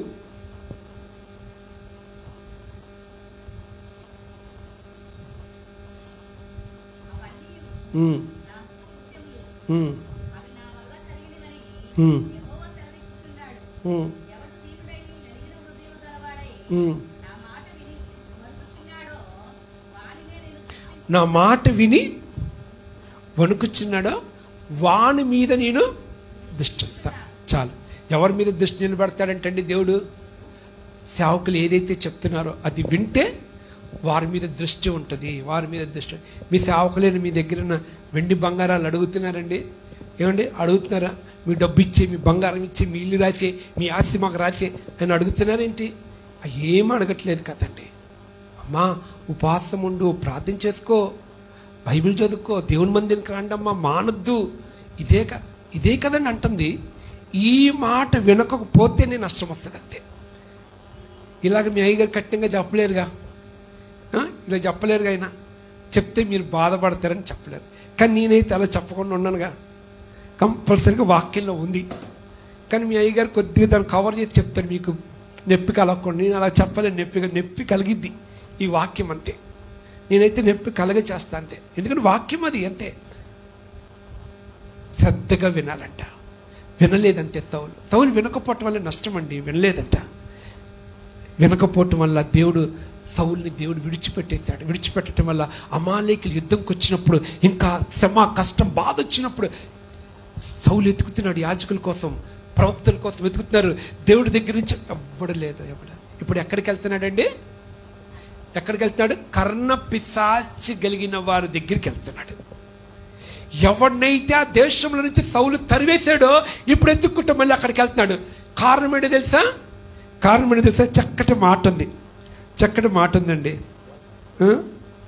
రోమపత్రిక 1:28 దేవుడు మాట వినకపోతే, సేవకులు చెప్పినప్పుడు మాట వినకపోతే, మన ఇంట్లో దేవుని యొక్క కృప లేకపోతే ఏం జరుగుతుందో చూద్దాం. మరియు ఏంటంటే మనసులో దేవుడికి చోటు, అంటే మనసులో దేవుడి కంటే వాక్యానికి చోటు ఇవ్వలేదు కాబట్టి గనుక చెయ్యరాని కార్యములకి చేయుటకు భ్రష్ట మనసుకు అప్పగిచ్చేశాడంట. అంటే చెయ్యరాని కార్యాలు. అంటే సౌలు ఏ పాపం చేయలేదండి. కర్ణ పిశాచి దగ్గరికి వెళ్ళాడు, అప్పగిచ్చేశాడు దేవుడు. అంతే, అప్పగిచ్చేశాడు. చెయ్యరాని కార్యాలంటే ఏంటి? చెయ్యరాని కార్యాలు అంటే నీచమైన కార్యాలు చేస్తారు. అప్పగిచ్చేశాడు దేవుడు. నీచమైన కార్యాలు చేస్తారు. నువ్వు ఇక్కడ కన్నీరు కాచుకుపోతే నీ భర్తని అప్పగిస్తాడు దేవుడు. నువ్వు ఇక్కడ కన్నీరు కాచుకుపోతే, నువ్వు దేవుడు మాట వినిపోతే, నీ బిడ్డలు చెయ్యరాని కార్యాలకి దేవుడు అప్పగిస్తాడు. నిన్ను అప్పగించాడు, నీ బిడ్డలు, నీ భర్తను అప్పగిస్తాడు. తర్వాత నిన్ను అప్పగిస్తాడు. చేయరాని కార్యాలు ఏంటి? చేయరాని కార్యాలు సినిమాలు చూస్తున్నావా? సీరియల్ చూస్తున్నావా? సెల్ ఫోన్ ముందు గంటల తరబడి కూర్చుంటున్నావా? చేయరాని కార్యాలకి అప్పగిచ్చాడేమో అంటే ఇంకా అప్పగించలా దేవుడు. మిమ్మల్ని కృప ఉంది, మీ మీద కృప ఉంది. చేయడానికి భ్రష్టమైన మనసు అంటే ఏం తెలుసా? పశువులు చేసే ఆ క్రియలు మీరు చేస్తారంట. అప్పగిస్తాడు. ఆ స్థితికి మీరు రాకూడదు. కొత్త నిబంధనలను చెప్తున్నాడు దేవుడు. చేయరాని కార్యాలకి దేవుడు మాటకి చోటు ఇవ్వకపోతే, దేవుడికి నువ్వు చోటు ఇవ్వకపోతే నీ మనసులో చెయ్యరాని కార్యాలు చేస్తావు. అంటే నేనే ఇది చేస్తాను, ఇంత అసహ్యమైన కార్యాలు, ఇది నేనేనా చేస్తుంది, ఇది నేనే. అప్పగిచ్చాడు దేవుడు నిన్ను నీ కుటుంబాన్ని. అరే ఏంట్రమ్మా ఇంట వంటలేదు, ఇలాంటి చేస్తున్నావేంట్రా అని వంట చూసావా? అవును. ఎందుకు? తల్లిదండ్రులది. మన బిడ్డలు పాపం చేస్తారంటే కారణం తల్లిదండ్రులే. మనం సరిగా లేము అంతే. బిడ్డలు కొట్టడం, తిట్టడం కాదు, ముందు తల్లిదండ్రులుగా మనము పశ్చాత్తపడాలి. ఈరోజు దేవుడి మాట వినలా, దేవుడి మాట మనం సరి చేసుకోవాలా, విడిచిపెట్టాం. అందుకని మన బిడ్డలు చేయరాని కార్యాలకి దేవుడు అప్పగిచ్చాడేమో. ఈరోజు నీ బిడ్డలు చదవట్లేదు, ఎక్కడెక్కడ తిరుగుతున్నారు. చేయరాని కార్యాలకి దేవుడు అప్పగిస్తున్నాడు, ఎక్కడెక్కడ తిరుగుతున్నాడో. నీ భర్త ఉద్యోగంకి వెళ్ళట్లా, నీ కుటుంబం ఉద్యోగం ఎట్లా, చదువుకున్నావు ఉద్యోగంలో ఏమిలో తిరుగుతున్నావు. చేయరాని కార్యాలకి దేవుడు నిన్ను అప్పగించాడేమో. ఒక్కసారి జ్ఞాపకం చేసుకో, ఒక్కసారి దేవుడిని పరిశుద్ధపరచుకో. మనం చెయ్యం. అరే ఇక్కడ మీకు కూర్చున్న ఒక అబ్బాయిని ప్రేమించడం అంటే మీకు ఇష్టమా? ఒక అమ్మాయిని ప్రేమించడం అంటే మీకు ఇష్టమా? ఇప్పుడు నువ్వు చేస్తున్నావంటే అప్పగిచ్చాడేమో చేయడానికి కాలేదు అంటే నీకు నువ్వు ఎప్పుడు చేయలా, ఇప్పుడు తప్పు చేస్తున్నావు, నేను అప్పగిచ్చాడేమో. సరి చేసుకో. తరుణం తరుణం ఉంది. దేవునికి ఒక తరుణం ఇస్తున్నాడు. సౌలు విడిచిపెట్టినట్టుగా విడిచిపెట్టట్లా. సరి చేసుకో. సౌలుకి దేవుడు చెప్పిన వినలేదు, పశ్చాత్తపడలేదు, ఇంకా ఎదురు తిరుగుతున్నాడు. ఈరోజు చాలా మంది మనము కూడా ఎదురు తిరుగుతున్నాం దేవునికి, దేవుని సేవకులకి. ఈ రోజున అలా ఎదురు తిరిగితే మనమే నష్టపోతాము. ఈరోజు నీ భక్తి జీవితం ఎలాగుంది? యుద్ధానికి వెళ్ళినప్పుడు దేవుడు సౌలుకి చేయి విడిచిపెట్టాడు. అప్పుడు మొరపెడుతున్నాడు. అయిపోయింది. సమూయేలు చెప్తున్నప్పుడు సాష్టాంగపడి సౌలు ఏడుస్తున్నాడు. అన్నపానాలు మానేశాడు. అన్నపానాలు మానేశాడు, కానీ ప్రార్థన చేయట్లా. అయ్యో నేను తప్పు చేస్తేనే దేవుని దగ్గర పశ్చాత్తపడట్లా. అన్నీ విన్నాడు. వినిన తర్వాత భయం వేసిపోయి సాష్టాంగపడి తిండి తిప్పలు మానేసి ఎవరిని ఎత్తుక్కుంటున్నాడు? కర్ణపిశాచి వాళ్ళని ఎత్తుక్కుంటున్నాడు. వెళ్ళి అక్కడికి వెళ్ళి ఎత్తుక్కుంటున్నాడు. పశ్చాత్తపడి ఏడవట్లా. ఆ మాటలు విని భయం వచ్చేసింది. ఈరోజు నీకు ఈ మాటలు వింటున్నప్పుడు నీకు భయం కలిగి ఎక్కడికి వెళ్తావు?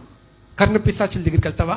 ఒక రోగం వస్తే తాయితీ కడతావు, ఒక రోగం వస్తే కాలుకు ఒక తాడు కడతావు, చిన్నపిల్లలకి బొగ్గ మీద చుక్క పెడతావు, బొట్లు పెడతావు. నువ్వు కర్ణపిశాచి దగ్గరికి వెళ్తున్నావు.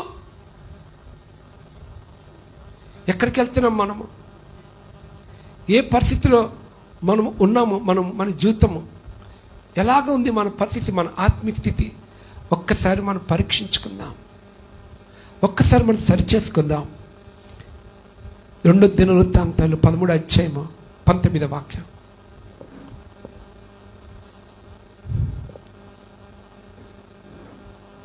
2 దినవృత్తాంతాలు 34వ అధ్యాయము 19వ వాక్యం. 34:19.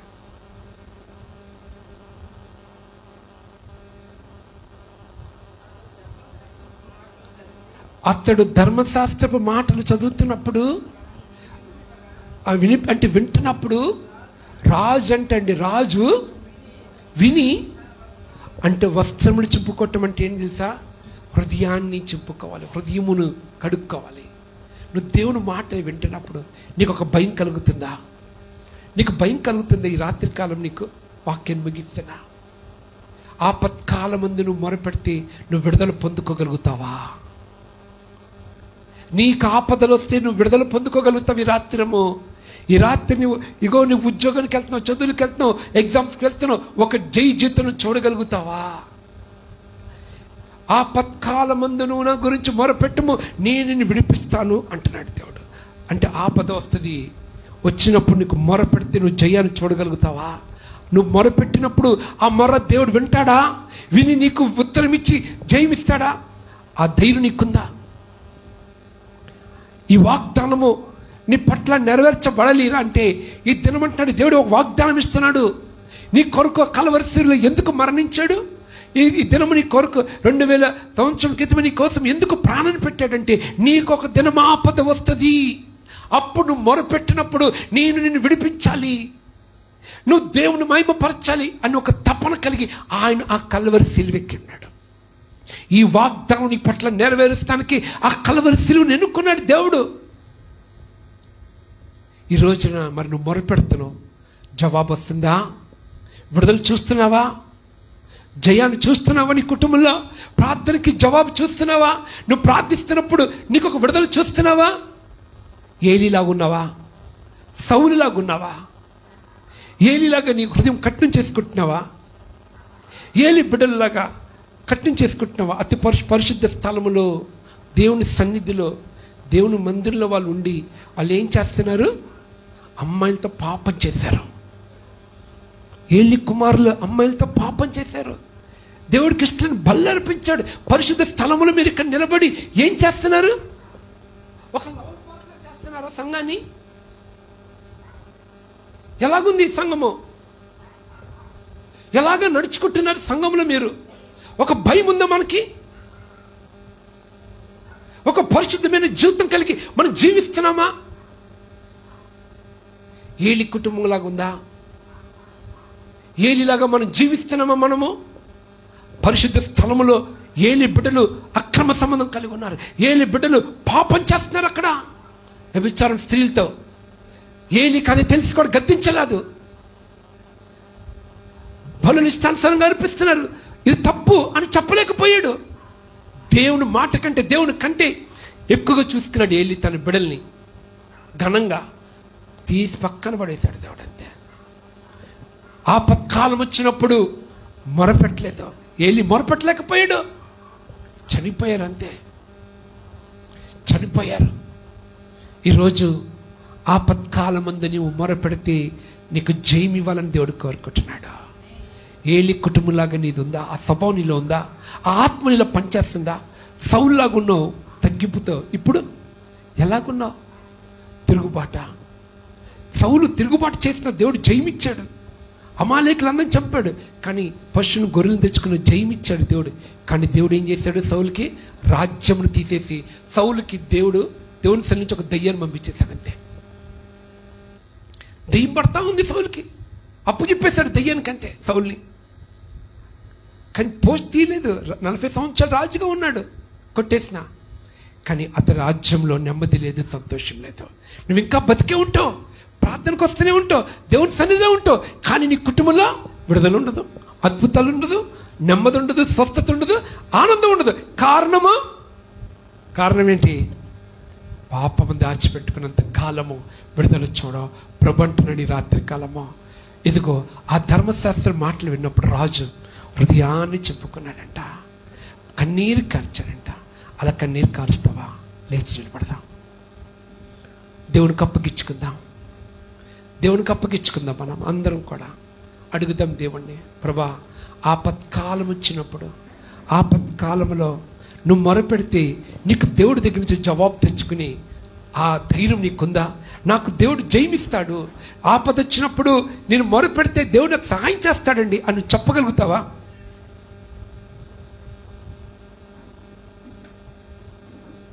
అదే ఆపద ఏసేపుకి వచ్చింది, మొరపెట్టినప్పుడు విడుదల చేశాడు.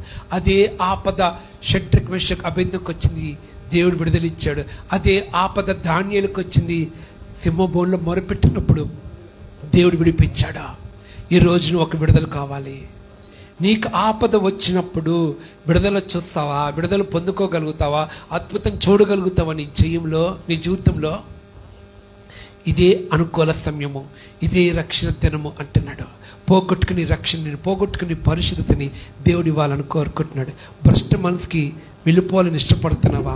ఇప్పటికే చేయరాని కార్యాలు నువ్వు చేస్తున్నావు. సాతాను గారు నీ చేత చేయరాని కార్యాలు చేపిస్తున్నాడు. ఎప్పుడు చేయని కార్యాలు నీ జీవితంలో కనపడుతున్నాయి. ఎప్పుడు చేయలేని కార్యం నువ్వు చూస్తున్నావు. ఒకప్పుడు రక్షణ పడకముందు ఆ కార్యాలు ఉన్నాయి, అంతకంటే ఇంకెక్కువ చేస్తున్నావు దేవుని తెలుసుకున్న తర్వాత. ఒక్కొక్కటి నీ జీవితంలో మార్పులు చూస్తున్నావు. ఎలాగున్నావు? నీ ప్రార్థన జీవితం ఎలాగుంది? నీ నడవడి ఎలాగుంది? నీ భక్తి ఎలాగుంది? దేవుని సన్నిధిలో ఎలాగున్నావు? కృపను కోరుకో. పాడు చేసావా దేవుని సన్నిధిని? పశ్చాత్తపడు. పాడు చేసావా దేవుని మందిరాన్ని? ఆ అమ్మాయి నీకు ఎక్కడ తెలుసండి? చర్చిలోకి వెళ్ళిన తర్వాతే కదా నీకు తెలిసింది ఆ అమ్మాయి. ఆ అబ్బాయి నీకు ఎక్కడ పరిచయం అయ్యాడు? చర్చిలోకి వచ్చిన తర్వాతేగా. ఎలాగున్నారు? ఏం చేశారు ఇక్కడ? పాడు చేసావా? ఒప్పుకో, సరి చేసుకో, కృపిస్తాడు, క్షమాపణ దొరికిద్ది. నేను శిక్షిస్తానికి రాలా దేవుడు. నేను విడిచిపెట్టినట్టుగా నేను విడిచిపెట్టలా, సౌలు విడిచిపెట్టినట్టుగా విడిచిపెట్టలా. నీ మీద ప్రేమ ఉంది దేవుడికి, నీ మీద కృప ఉంది, నీ మీద కనికరం ఉంది. అడుగు దేవుణ్ణి. ఒక అద్భుతం చూడబోతున్నా ఈ రాత్రి కాలము. నీ జీవితంలో ఒక అద్భుతం ఉంది. ఈ రాత్రి కాలం నీ జీవితంలో ఒక అద్భుతం ఉంది. ఈ రాత్రి కాలం నీకు ఒక విడుదల ఉంది. ఈ రాత్రి కాలం నీకు ఒక సహాయం ఉంది. ఎవరో ఇక్కడ అందరూ ఆపదలో ఉన్నారు. ఈ వాగ్దానం నీకు ఇచ్చాడు, అది దేవుడు చెయ్యాలని ఇష్టపడుతున్నాడు. నీ జీవితంలో చెయ్యాలని ప్రభు ఆరాటపడుతున్నాడు. అద్భుతం చేయాలని ఆరాటపడుతున్నాడు దేవుడు. ఎందుకంటే నీ ద్వారా దేవుడికి మహిమ రావాలి.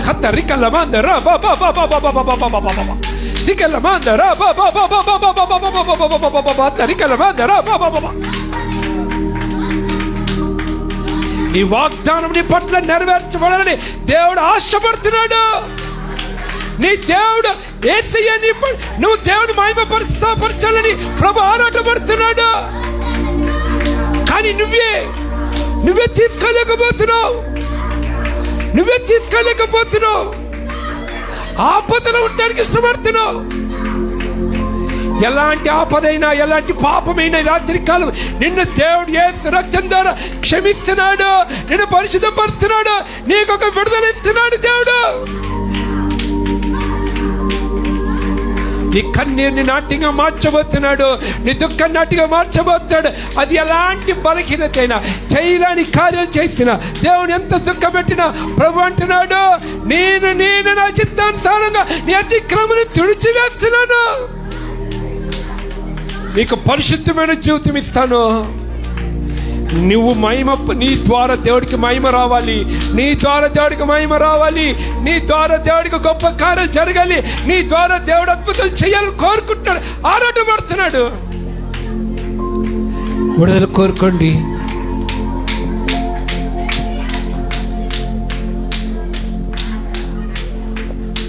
దేవుణ్ణి అడుగుదాం, మమ్మల్ని క్షమించిన, మమ్మల్ని క్షమించు తండ్రి. అడగండి, ప్రతి ఒక్కరు నోరు తెరిచి అడగండి. ప్రభువారు తన దాసుని ద్వారా సంఘము గురించి, సంఘ నాశనము గురించి, ఏ విధంగా పతనమైపోతుందో ప్రభువారే మనతో మాట్లాడారమ్మా. అన్నీ తెలిసి మన బిడ్డలు కదా అనే మమకారంతో మనం గద్దించలేకపోతున్నాం. ఆ గద్దించలేని తనమే వారికి ఒక ఉరిగా చుట్టుకుంది. ఈరోజు మన బిడ్డల భవిష్యత్తు ఆగమ్య గోచరంగా వారు ఎటుపోతున్నారో కూడా మనకు తెలియకుండా జరిగిపోతున్న ఈ రోజులు. ఎందుకు ఈ దుస్థితి సంగమా? ఇది కేవలం నువ్వు నీ బిడ్డలను గద్దించకపోవడమే కదా. ఏలీ గద్దించలేకపోయాడు, ఆయన సామాన్యుడు కాదు, యాజకులలో ప్రధాన యాజకుడు ఆయన ఇజ్రాయేలు జనాంగానికి. అలాగే నా ప్రభువా, సౌలు సామాన్యుడా? ఇజ్రాయేలులకు మొట్టమొదటి మహారాజు ఆయన. అటువంటి బిడ్డలు దేవుని గద్దింపులకు లోబడలేదు, మనుషులకు భయపడ్డారు. ఈరోజు సంగమా, ఆలోచన చేద్దాం. ఇప్పటికే ఆయన 2 చేతులు చాచి, నా బిడ్డ, నా బిడ్డ నా దగ్గరికి రా, నేనున్నానుగా, నీకు ఏ కష్టం వచ్చిందమ్మా, ఏ కష్టం వచ్చింది ఆయన అని ఆయన పిలుస్తుంటే ఆ పిలుపుని వినే, ఆ స్వరాన్ని అర్థం చేసుకునే స్థితిలో మనం లేవు. ఎందుకంటే పరిశుద్ధాత్మ మనలో లేడు, దురాత్మ మనలో చేరి ఉన్నాడు. కనుకనే పచ్చి పాపములు చేస్తున్న నీ బిడ్డలు నీకు పరిశుద్ధులుగా కనిపిస్తున్నారు. ఆ విషయమే ప్రభు వారు ఈరోజు మనతో మాట్లాడారు.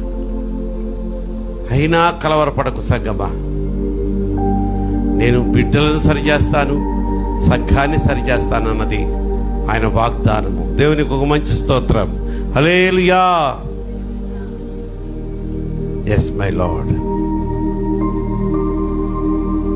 నీ హస్తములో నిదురింప చేయుమా, నీ ప్రేమలో లాలించుమా, యేసయ్యా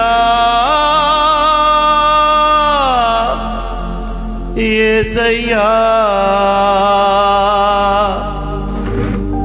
నీ హస్తములో నిదురింపజేయుమా,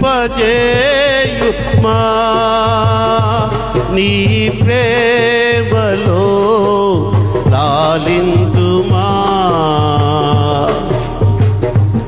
ఓదాతుము విసుగొందక నీ కృపలో మా ప్రభువా, ఓదాతుము విసుగొందక నీ కృపలో నా ప్రభువా, నా వేదనలో వెదకితిని వెక్కుచాగులో పిలిచితిని నా పాపములో వ్యసనములో వెక్కుచాములో పిలిచితిని నా పాపములో వ్యసనములో ఓదార్చుము విసుగంధక నీ కృపలో మా ప్రభువా ఓదార్చుము విసుగంధక నీ కృపలో మా ప్రభువా యేసయ్యా యేసయ్యా యేసయ్యా యేసయ్యా యేసయ్యా యేసయ్యా యేసయ్యా యేసయ్యా ఓదార్చుము విసుగయ్యా విసుకొద్దొద్దు ప్రభువా, నీ బిడ్డల మీద నీ కుడి హస్తం ఉంచండి. చీకాకు పడొద్దు తండ్రి, వారిని దూరం చేసుకోవద్దు. నీ పరిశుద్ధాత్మ శక్తితో నింపండి ప్రభువా. ఏ బక్కని దాటిపోవద్దు, ఏ బక్కని విడిచి ఈ సంఘాన్ని బలపరచండి, సంఘ బిడ్డలను ఆశీర్వదించండి. మీ కృపలో ఒకరిద్దరు తప్పిపోతే ఆయన ఆ శాపాన్ని సంఘం మీదకి రానియుతున్నారు. ఓదార్చుము విసుగొల్దక నీ కృపలో మా ప్రభువా.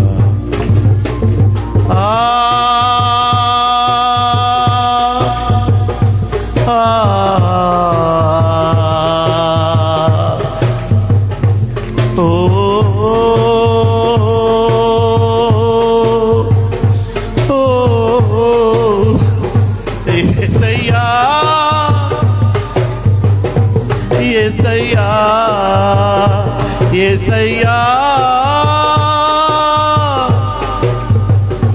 యేసయ్యా యేసయ్యా యేసయ్యా యేసయ్యా యేసయ్యా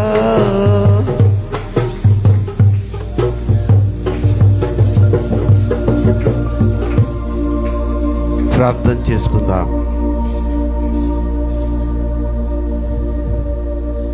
నిజంగా నీ హృదయవారను నన్ను క్షమించు నాయన. నాకు తెలిసిన కొన్ని సంగతులు సేవకుడికి నేను తెలియజేయలేదు. నేను తప్పు చేశాను నా ప్రభు. ఈ ఒక్కసారికి నన్ను క్షమించు నాయన. నా కళ్ళెదుట పాపం జరుగుతున్నా నేను గద్దించలేదు వారిని. తప్పు చేశాను, క్షమించు నాయన.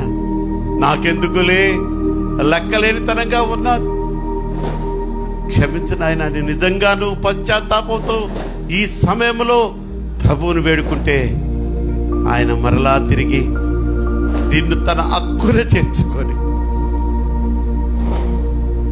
ఓదార్చడానికి సిద్ధంగా ఉంటాడు. ఇటువంటి పాపాలు తప్పులు ఎన్నో చేశావు, వాటన్నిటి నుంచి కూడా మనకి క్షమాపణ లభించిందంటే మనం పశ్చాత్తాప హృదయంతో ఆయన అడిగాం కనుకనే. సంగమా, ఇదొక మేలుకొలుపు. సంఘాభివృద్ధిని ఆటంకపరుస్తున్నదేదో ఈరోజు ప్రభువారు తన దాసుని నోటి ద్వారా మనకు తెలియజేశారు. ప్రార్థన చేద్దాం. పరమ తండ్రి, మమ్మల్ని మిక్కిలిగా ప్రేమించుచున్న మా ప్రియ పరలోకపు తండ్రి, యెహోవా దేవ, యేసు నాయన, పరిశుద్ధాత్మ త్రయేక దేవ, ఈ 9వ రోజు శిలువ ధ్యాన ఆరాధనలో మీరు మాలో ఉన్నందుకు, మాతో ఉన్నందుకు, నీ దాసుని ద్వారా మాకు ఆ యొక్క అద్భుతమైనటువంటి జ్ఞానవాక్యాన్ని, గద్దింపు వాక్యాన్ని, సత్యవాక్యాన్ని తెలియజేసినందుకు స్తోత్రాలు. ఈ సమయంలో నా తండ్రి ప్రత్యేకంగా సంఘములో కొంతమంది చాలా సీరియస్ కండిషన్లో ఉన్నారయ్యా. వారి గురించి మీకు విజ్ఞాపన చేస్తున్నాను నా తండ్రి. మొదటిగా నా తండ్రి రమేష్ బాబు, వెంకీ బబ్లులో ఫాదర్ నా తండ్రి. పెరాలసిస్ అటాక్ అయి చిన్న వయసున ఆయన 50 సంవత్సరాల లోపే. పెరాలసిస్ వచ్చే వయసు కాదు, తనకున్న ఆ యొక్క అలవాట్ల వలన తెచ్చిపెట్టుకున్నటువంటి ఉపద్రవం. కానీ సంగమా ప్రార్థన చేద్దామా? ప్రభు పాదాలు పట్టుకొని వేడుకుందామా? అయ్యా రమేష్కి ఒక్క అవకాశం నాయన, ఆ బలహీనత నుంచి విడుదల కలుగజేయ అయ్యా. అన్ని కాళ్ళు చేతులు పనిచేస్తుంటేనే ఈ రోజుల్లో నడవల పరిస్థితులు, ముందుకు సాగని పరిస్థితుల్లో అయినా మా అవయవాల్లో 1-2 అవయవాలు బలహీనపడిపోతే అది ఎంత నరక యాతన. క్షమించండి, రమేష్కి సంపూర్ణమైన స్వస్థతను కలుగజేయండి. అలాగే ప్రైజ్ చిన్న కుమారుడు నాయన, వారి తల్లిగారు తెలియజేశారు ఆ కడుపులో అపెండిసైటిస్ ఇన్ఫెక్ట్ అయ్యి కొంచెం అది స్వెల్లింగ్ వచ్చిందని. ప్రభువా, నీకు మరుగైనది ఏది లేదు. వాడి చిన్నతనం నుంచి సంఘంలో అంటుకట్టబడిన మొక్కగా నాటబడి ఈరోజు చిన్న చిన్నగా ఎదుగుతూ నీ కృపను పొందుకున్న బిడ్డ నాయన. ఈ శోధన ఎందుకు వచ్చిందని నేను అడగను, కానీ ఒక్కసారి ప్రైజ్ను ముట్టండి. ఆ కడుపులో ఉన్న ఈ ఇన్ఫెక్షన్ యేసు నామములో లయమైపోవును గాక. నా ప్రభువా, నా దేవా. ఆనందరావు గారిని జ్ఞాపకం చేసుకోండి. చెర్రి వాళ్ళ అమ్మమ్మను తాతయ్యని జ్ఞాపకం చేసుకోండి. సరితమ్మను జ్ఞాపకం చేసుకోండి. స్నోని జ్ఞాపకం చేసుకోండి. లిడియాని జ్ఞాపకం చేసుకోండి. నా రక్షకుడా, నా తండ్రి రమణమ్మ గారిని జ్ఞాపకం చేసుకోండి. ఏదో ఒక ఆపరేషనో ఏదో ఒక బలహీనత ద్వారా వీరి ఆరోగ్య స్థితులు బాగలేవు నాయన. వారందరినీ దర్శించి క్షమించి స్వస్థతనివ్వండి. కోమలి పెన్షన్ విషయం, పవన్ యొక్క ఉద్యోగంలో ఒక ప్రమోషన్ విషయము ప్రార్థన చేస్తున్నాను. అలాగే మాత గారిని జ్ఞాపకం చేసుకోండి. ఆ తల్లికి వచ్చిన ఆ యొక్క ష్యూరిటీ ప్రాబ్లంను తొలగించండి. బ్లెస్సీని శివప్రసాద్ని ఆశీర్వదించి వారి మనోవాంఛని సిద్ధీకరించమని నీ పాదాలు పట్టుకుని వేడుకుంటున్నాను. నా రక్షకుడా, ఇదిగో ఎగ్జామ్స్ రాసేసి కంప్లీట్ అయిపోయినటువంటి ఇంటర్వ్యూ ఎగ్జామ్స్ రాసి కంప్లీట్ చేసిన బిడ్డలు ఉన్నారు. ఇంకా ఒకరోజు కంప్లీట్ చేయాల్సిన బిడ్డలు ఉన్నారు. వారి గురించి ప్రత్యేకంగా ప్రార్థన చేస్తున్నాను. కిరణ్, సిద్ధు, సోహి, బ్లెస్సీ, అలాగే పండు, చెర్రీ, స్వీటీ, వీళ్ళందరూ ఇంటర్ ఎగ్జామ్స్ రాస్తున్నారు నాయన. రాసేశారు. ఇప్పుడు మేము వారి గురించి కోరేది వారి విజయం గురించి కోరుతున్నాను. వారు ఏదో మామూలు పాస్ మార్కులు కాకుండా ఊహించిన దానికంటే అత్యున్నతమైన మార్కులతో ఈ బిడ్డలందరూ మరి పాస్ అవ్వుదురుగాక. గ్రేస్, బబ్లు, పవన్ రాజ్, లల్లి తల్లి, హర్షు, వర్షిత, అలాగే నా తండ్రి చిన్న స్వీటీని జ్ఞాపకం చేసుకోమని కోరుకుంటున్నాను. వారి వారి ఎగ్జామ్స్ ఇంకా ముందు రాబో నెలలో ఉంది కనుక వారిని ఇప్పటి నుంచే సిద్ధపరచండి. అలాగే లక్కీ, ప్రవీణ్, ఓబులు 10th క్లాస్కి నా తండ్రి ప్రిపేర్ అవుతున్నాడు. ప్రైజ్, ఎస్ మై లార్డ్, ఆ బిడ్డ కూడా మరి 9th క్లాస్ చదువుతున్నాడు. వాడికి వచ్చిన ఆ బలహీనత గురించి ఇప్పుడే ప్రార్థన చేశాం. దినేష్, బబ్లు జాబ్స్ గురించి ప్రార్థన చేస్తున్నాను. నా తండ్రి ఎవరిని దాటిపోవద్దు. చిన్న బిడ్డలు, యవ్వన కుమారులు నాయన వీరు. అలాగే ప్రజ్ఞ అనే డాక్టర్గా మరి ఉత్తీర్ణత పొందినటువంటి మా ప్రియ కుమార్తె, మా సంఘ బిడ్డ పీజీ చేయాలని ఆశిస్తూ ఉంది. తన సహోదరి దేదీప్య జాబ్ కోసం ట్రై చేస్తుంది కనుక వారి ఆశలు నెరవేర్చండి. యశ్వంత్ ఎంఎస్ చేయాలని, అలాగే ఆకాష్ పీజీ చేయాలని మరి కోరిక కలిగి ఉండగా వారి చిన్నప్పటి నుంచి ఏది అడిగితే అది చేశారు నా తండ్రి. వాళ్లకు జీవితాల్లో చదువుల్లో ముఖ్యంగా అన్ని టాప్ ర్యాంక్స్ తెప్పించినందుకు స్తోత్రాలు. ఇప్పుడు వారు ఆశిస్తున్న ఆ MS, PG కోర్సులు కూడా వారు పొందుకున్నటకు సహాయం చేయండి. కాబల్లో ఉన్న చిన్ని అనే బిడ్డ ఎగ్జామ్స్ చక్కగా రాయడానికి కృప చూపించండి. అలాగే నాయన చెర్రీ, సోను, లక్కీ, రిక్కీ, దీపులను జ్ఞాపకం చేసుకోండి. వీళ్ళు చిన్న బిడ్డలేనాయన, కొంచెం చదువులో అలక్ష్యం చూపిస్తున్నారు. అది కూడా తల్లిదండ్రుల యొక్క అతి గారాభం వల్ల. ముందు తల్లిదండ్రులకు ఒక జ్ఞానాత్మనివ్వండి, గద్దింపు స్వభావాన్ని వారిలో ప్రవేశింపచేయండి. Yes my lord. బెత్తము వాడని తండ్రి ఆ బిడ్డకు విరోధి అన్నారు నా తండ్రి. వాడవలసి వచ్చినప్పుడు బెత్తం వాడాలి, ఉండవలసినప్పుడు కఠినంగా ఉండాలి, గద్దింపు చేయవలసినప్పుడు గద్దించాలి. ఈ బిడ్డల విషయంలో ఒక ప్రత్యేకమైన శ్రద్ధ తీసుకోండి నాయన. అలాగే నా ప్రభువా, yes my lord. Sanjana, Sarika, Paul గురించి జ్ఞాపకం చేసుకోండి నాయన. సుజయ్, విక్కీ, వర్షు, కిన్ను, అలాగే నేను చోటులు జ్ఞాపకం చేసుకోండి. చరిత్, చాంపి, నిహాల్, బెలీషాని జ్ఞాపకం చేసుకోండి. క్యాండీ, జేడన్, అలాగే ఇవానాలను జ్ఞాపకం చేసుకోండి. కృష్ణప్రియ, విష్ణువర్ధన్ని, క్యూటి తల్లిని కూడా జ్ఞాపకం చేసుకోమని కోరుకుంటున్నాను నాయన. నీ కృపలో బిడ్డ క్యూటి తల్లిని ఎంతో చక్కగా నడిపిస్తున్నాను నాయన. అటు క్వార్టర్లీ ఎగ్జామ్స్ అయినా, ఫైనల్ ఎగ్జామ్స్ అయినా టాప్ ర్యాంకుల్లో ఆ బిడ్డ విజయం సాధించుటకు కృప చూపిస్తున్నారంటే కేవలం అది మీ ఆత్మ నడిపింపు. సహాయం చేయండి, ఆ బిడ్డను అభివృద్ధి పరచండి. తన మనోవాంఛ అయినటువంటి సాఫ్ట్వేర్ జాబ్ నా తండ్రి, ఒక గుర్తింపు కలిగిన కంపెనీలో ఆ బిడ్డకు మంచి ఉద్యోగం రావాలన్న ఆశతో, ఒక ఆశయంతో ఆ బిడ్డ కష్టపడుతూ ఉండగా ఫలింపచేయండి. మేరీకాంతమును జ్ఞాపకం చేసుకోండి తండ్రి. అలాగే సౌజన్య జాబ్ విషయంలో కూడా ప్రత్యేకంగా నీ పాదాల వద్ద మరపెట్టుకుంటున్నాను. చివరిగా ఇందిరా యొక్క మోకాలు ఆపరేషన్. Yes my lord. సోమవారం డాక్టర్ గారిని మేము కలిసేదానికి వెళ్తూ ఉన్నాం. ఆయన కొన్ని టెస్టులు చేసి మాకు డేట్ ఇస్తాడు. Yes my lord. మేము సిద్ధంగా ఉన్నాం. కానీ కుమార్తెను బలపరచండి, ధైర్యపరచండి. నేనుండగా నీకు విరోధి ఎవరు, నా కుమార్తె అన్న ఒక ధైర్యాత్మతో ఆ బిడ్డను నింపండి. ఎస్, మీరున్నారన్న ధైర్యం మా ఇద్దరికీ ఉంది.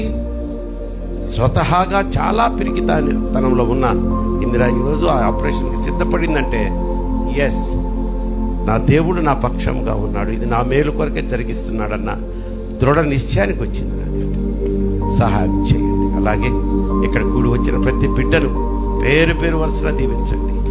ఈరోజు విత్తబడిన వాక్యము ద్వారా అనేక మందికి కళ్ళు తెరవబడ్డాయి నాయన.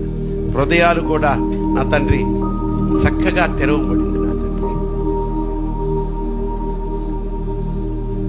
వాక్యం వినడమే కాదు, దాని ప్రకారం నడుచుకోవడం కూడా ఎంత ప్రాముఖ్యమో బిడ్డలకి తెలియజేసినందుకు స్తోత్రాలు చెల్లిస్తూ, మరలా రేపు జరుగు ఈ శిలువ జాన ఆరాధనలో మేము కలుసుకునే వరకు నీ కృపాక్షేమములతోటి శాంతి, సమాధాన, సంతోష, సమృద్ధులతో మమ్మల్ని అందరినీ నింపి నడిపించమని, క్షేమంగా తీసుకొచ్చారు, సురక్షితంగా వారి వారి గృహాలకు చేర్చమని, అలాగే మాతో పాటు ఆన్లైన్లో ఈ యొక్క కార్యక్రమాలన్నింటినీ సపోర్ట్ చేస్తున్న బిడ్డలకు, వారి కుటుంబాలు కూడా మాకిచ్చిన దీవెన, మాకిచ్చిన కాపుదల, మా మీద చూపించిన కృప వారికి కూడా అనుగ్రహించమని, మా సమస్త పాపములు క్షమించి సకల దీవెనలతో నింపి నేటి దిన ఆశీర్వాదములతో మమ్మల్ని నింపి పంపమని యేసునామములో ఈ ప్రార్థన మీకు సమర్పించి బ్రతిమలాడి వేడుకొనుచున్నాను నా పరమ తండ్రి. ఆమేన్. పరలోకమందున్న మా తండ్రి, నీ నామం పరిశుద్ధపరచబడునుగాక, నీ రాజ్యం వచ్చునుగాక, నీ చిత్తం పరలోకమందు నెరవేర్చున్నట్లు భూమి మీదను నెరవేర్చబడునుగాక. మా ఎనిదిన ఆహారం నేడు మాకు దయచేయము. మా ఇళ్ల అపరాధం చేసిన వారిని మేము క్షమించిన ప్రకారం మా అపరాధం క్షమించము. మమ్మల్ని శోధనలోకి తేక దుష్టిని తప్పించము. రాజ్యము, శక్తి, మహిమ నిరంతరము నీవే అయ్యున్నావు మా పరమ తండ్రి. ఆమేన్. మన పరమ తండ్రి అయినటువంటి దేవుని ప్రేమయు, మన ప్రభువును ప్రియరక్షకుడు అంటే యేసుక్రీస్తు వారి కృపయు పరిశుద్ధాత్మదేవుని అన్యోన్య సహవాసం ఇక్కడ కూడి వచ్చిన ప్రతి బిడ్డకును, రైల్వే క్రిస్టియన్ సమాజంలోని ప్రతి కుటుంబమునకును, ఆన్లైన్లో సపోర్ట్ చేస్తున్న బిడ్డలకును, సకల పరిశుద్ధులకును సదాకాలము తోడయుండును గాక. ఆమేన్. అందరికీ వందనాలు. తల్లి సేకరిస్తారు, సమర్పించుకునేటకు సిద్ధంగా ఉండండి.